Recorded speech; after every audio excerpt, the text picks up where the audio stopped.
कहते हैं अगर मन में ठान लिया जाए तो कोई भी कार्य संभव नहीं है। जयपुर जिले के हिरनौदा गांव में किसान परिवार के दो भाइयों की कहानी। बड़े भाई राजेश नागा की पारिवारिक परिस्थितियों के चलते 12वीं कक्षा पास करते ही पढ़ाई छूट गई, फिर भी हताश नहीं हुए। अपना स्वयं का खर्चा निकालने के लिए निजी स्कूलों में पढ़ाते रहे और धीरे धीरे जयपुर शहर में कंपटीशन क्लासेस लगाकर अपने 33 विद्यार्थियों व छोटे भाई का सरकारी सेवा में सिलेक्शन करवाया और खुद का भी 3 सरकारी सेवाओं में सिलेक्शन करवाया है। आइए जानते हैं दो सगे भाइयों की कामयाबी की कहानी। नमस्कार, मैं सुरेश शर्मा आपका स्वागत करता हूं एसएसपी न्यूज में। कहते हैं मुसीबतें इंसान के इरादे आजमाती है, सौपन के पर्दे आंखों से हटाती है। गिरकर संभलना सीख ए मुसाफिर, ठोकरें इंसान को चलना सिखाती है। सबसे बड़ी जो पाठशाला होती है वो होती है विपत्ति की पाठशाला। जब समस्याएं आती है तब इंसान सबसे ज्यादा सीखता है। और कहते हैं कि जब प्रॉब्लम्स आती है, आफत आती है, कोई भी संकट आता है तो या तो इंसान बिखर जाता है या फिर निखर जाता है। आज दो भाइयों की कहानी जो जीवन में आर्थिक संकट से जूझते हुए, पारिवारिक परिस्थितियों से जूझते हुए आज सरकारी सेवा में आए हैं। हम आपको इनसे परिचित करवाएंगे, इनके संघर्ष की कहानी जानेंगे।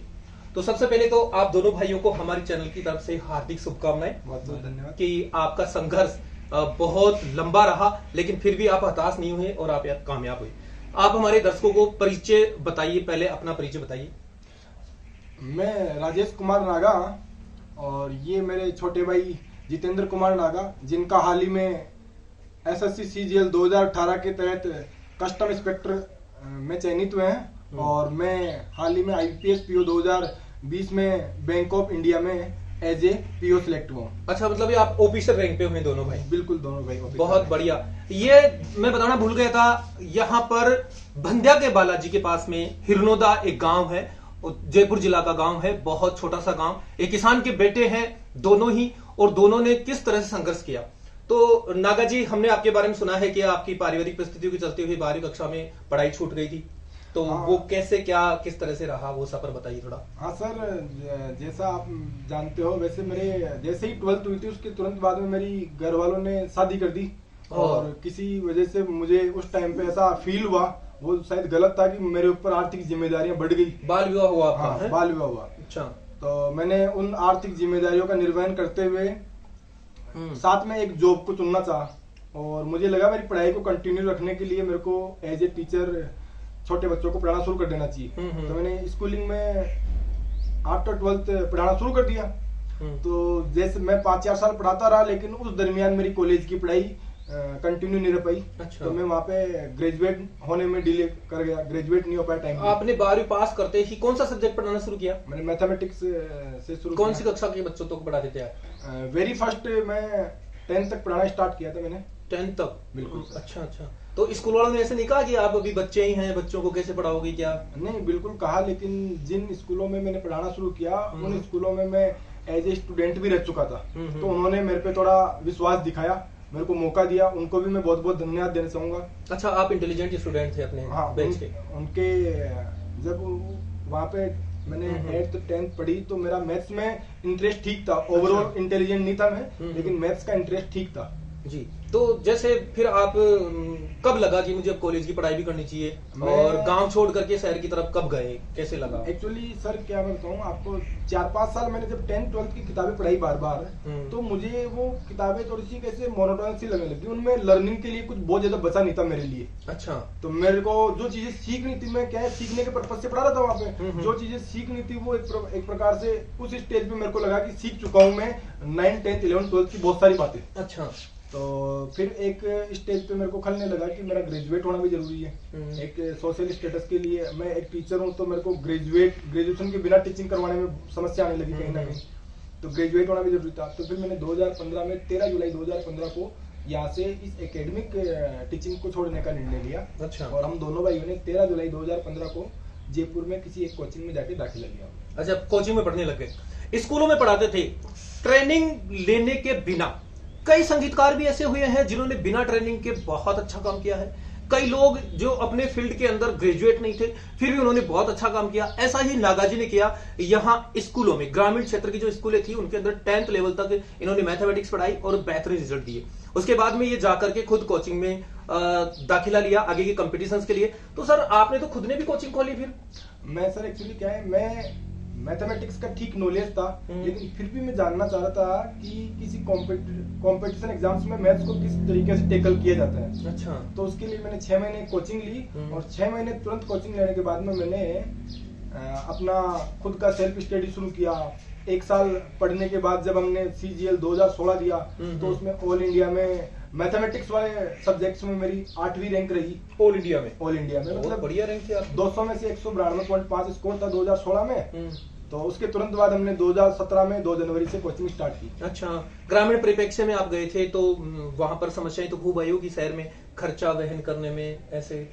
तो सर, कैसे क्या खर्चा वहन करने में मैं मेरे माता पिता के साथ मेरे दोस्तों का बहुत बहुत आभारी हूँ, जिन्होंने मेरे उस दरमियान 2015-13 जुलाई से लेके 2016 दिसंबर तक पूरा खर्चा मेरे मित्र हंसराज शर्मा और मेरे परिचित जो रिलेटिव है, उन्होंने, मेरे माता पिता ने, इन्होंने क्या फुल सहयोग किया। बहुत बहुत बढ़िया, उनको भी धन्यवाद है। तो आप बड़े भाई साहब के साथ रह रहे थे, तो बड़े भाई साहब आपको किस तरह से सपोर्ट करते थे पढ़ाई में? किस तरह से, क्या पढ़ाई में भी मोटिवेट करते रहते थे, भाई ऐसे पढ़ना है आपको, ऐसे करना है आगे चल के। और फाइनेंशियल सपोर्ट, सारी चीजों में सपोर्ट रहता था इनका, सारी चीजों में सपोर्ट रहता। दोनों भाई एक ही जगह रहते थे? एक ही जगह रहते थे। खाना बनवाते थे आपसे? खाना बनाते थे। अच्छा अच्छा, आपसे खाना बनवा लेते थे। हाँ। तो आप एज ए स्टूडेंट रहे या आपने भी कोचिंग में पढ़ाया? नहीं, कोचिंगों में एज ए स्टूडेंट ही रहा, और फिर इनके कोचिंग में एज ए स्टूडेंट, और वहाँ पे नोट्सों को सुधारना या प्रॉब्लम्स सॉल्व कराना, ऐसा काम किया था। तो दोनों भाइयों ने अलग अलग डिपार्टमेंट में कंपटीशन दिया, और इत्तेफाक की बात है, ज्यादा खुशी तब हो जाती है जब दोनों भाइयों का सिलेक्शन जो रिजल्ट आया वो एक ही डेट को आया। उसके बारे में थोड़ा सा बताइए आप। हाँ सर, ये इनका रिजल्ट था SSC CGL 2018 का, और मेरा रिजल्ट था IBPS PO 2020 वाले का, और दोनों का रिजल्ट संयोग से 1 अप्रैल 2021 को आया। तो ये अच्छा। हमारे लिए भी और आप सभी के लिए, हमारे रिलेटिव्स के लिए, चाहने वालों के लिए, सभी के लिए बहुत खुशखबरी थी कि एक ही दिन एक ही परिवार से दोनों भाई ऑफिसर रैंक पे सिलेक्ट हुए। अच्छा अच्छा, इसके लिए हम भगवान का बहुत बहुत धन्यवाद। आपकी कोचिंग्स में अब तक कितने के स्टूडेंट्स सरकारी सेवा में जा चुके हैं? सर मैं बताऊं, कल ही मैंने एक ग्रुप क्रिएट किया जिसमें सिलेक्टेड ARKNs के नाम से मैंने ग्रुप बनाया। इसमें लगभग 63 लोग ऐसे थे जो मेरे कांटेक्ट में भी हैं और सरकारी सेवा में सैलरी भी उठा रहे हैं। 63 स्टूडेंट आपकी कोचिंग से सिलेक्ट हो चुके हैं अब तक आपके पढ़ाए हुए? मेरे पढ़ाए हुए जो 2017 से लेके अब तक एक छोटा सा अपने कोचिंग स्टार्ट किया, जिसमें बहुत ज्यादा प्रचार नहीं किया, सिर्फ मेरे कॉन्टेक्स्ट में जितने लोग थे जो मेरे को जानते थे या उनके कोई परिचित, वही लोग थे। उनमें से हमने, मान लो आप लगभग 301 स्टूडेंट पढ़ाए होंगे, 300-400, उनमें से 63 स्टूडेंट। हमने एक बात और सुनी है कि आपने कोचिंग के अंदर जो आर्थिक पिछड़े हुए विद्यार्थी थे, यानी जिनके आर्थिक संकट था परिवार में, आपने उनको खूब सपोर्ट किया, बहुत कम फीस में पढ़ाया आपने। सर ये तो क्या है, मैं खुद इस चीज को महसूस करा हुआ था। मेरे को पता था कि यहाँ पे फीस के अलावा भी स्टूडेंट्स पे बहुत सारे भार पड़ रहे हैं, तो मैं स्टूडेंट्स को पूरी सहूलियत देता था। भाई जिसके पास जैसा है उतना सा दे दे, किसी के पास नहीं है तो उसको फ्री भी पढ़ाया हमने। लेकिन नागा जी सर, आप गांव से गए और आपने इतना स्ट्रगल किया। कई बार देखते हैं कि गांव से बच्चे चले तो जाते हैं शहरों के अंदर, शहरों में जाने के बाद में ग्रामीण परिवेश से जाते हैं, वहां की चकाचौंध देखते हैं, वहां का जो वातावरण देखते हैं, और वो पथभ्रष्ट हो जाते हैं, भटक जाते हैं, और घर वालों का पैसा बर्बाद करते हैं, खुद का जीवन बर्बाद कर लेते हैं। उनके लिए क्या संदेश रहेगा आपका, विद्यार्थियों के लिए, मतलब जो शहर में कोचिंग कर रहे हैं उनके लिए क्या कहना चाहिए? मैं उन सभी को यही कहना चाहूंगा, निरंतर प्रयास, निरंतर प्रयास, निरंतर प्रयास। आप किसी भी स्थिति में डिमोटिवेट नहीं हो सकते। आपको ये बात माननी होगी कि सफलता ही अंतिम सत्य है।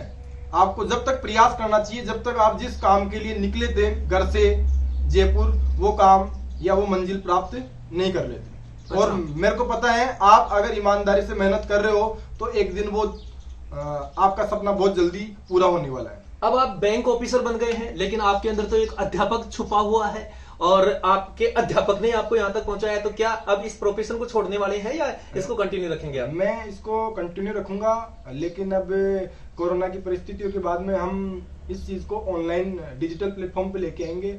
मैं सभी स्टूडेंट्स के लिए जो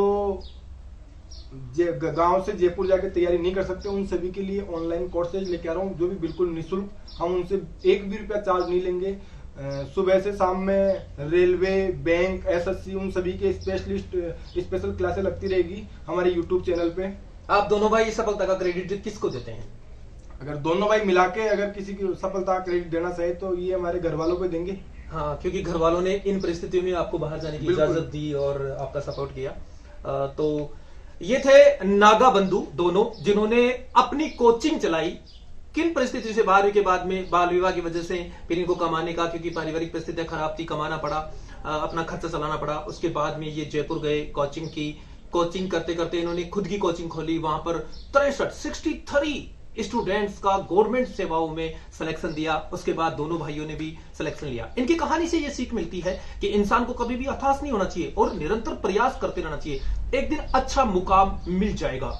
इस कोरोना काल में जो लोग हताश हो रहे हैं उनके लिए ये इनकी कहानी बहुत प्रेरणादायी है कि धीरे धीरे सब कुछ सेट हो सकता है अगर आप अपनी लगन और मेहनत से काम कर रहे हैं। तो आप देख रहे हैं SSP न्यूज। मैं सुरेश शर्मा, कैमरामैन प्रिया के साथ। धन्यवाद।